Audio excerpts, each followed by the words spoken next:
Hi everyone, তোমরা সব কেমন আছো? আশা করি তোমরা খুব ভালো আছো। আমি খুব ভালো আছি। দেখো আজকে মেনুটা আমি কি করেছি দেখো। খিচুড়ি, আর এটা যে দেখতে পাচ্ছ এটা কিন্তু পুরো ঘি। এটা হলো ডিমের পোচ, আর এটা হলো বেগুন ভাজা। এই দেখো ঘি আমি প্রচুর ঢেলে ফেলেছি। আর এখন আমি আর আমার রাশি এইটা খাবো। ওকে, চলো আমি রাশিকে ডেকে নিয়ে আসি। ও বাবা, আমার রাশি তো এইখানেই দাঁড়িয়ে আছে। ওকে ওকে, চলে এসো চলে এসো চলে এসো। তুমি খাবে তো? হ্যাঁ, তুমি খেতে ভালোবাসো খিচুড়ি আর বেগুন? আমাদেরকে তাকাও একটু, আমাদেরকে তাকাও। বেগুন ভাজা খিচুড়ি খেতে ভালোবাসো? বলো হ্যাঁ, বলো। হ্যাঁ, সব খেতে ভালোবাসি। শুধু ডিমের পোস্টটা রাশি খেতে পছন্দ করে, ওটা শুধু আমার জন্য, তাই তো বাবান?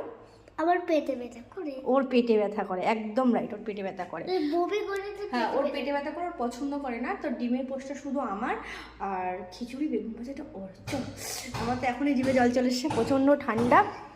ওকে, আগে আমার রাশি একটু খাক। বাই বাই বলো।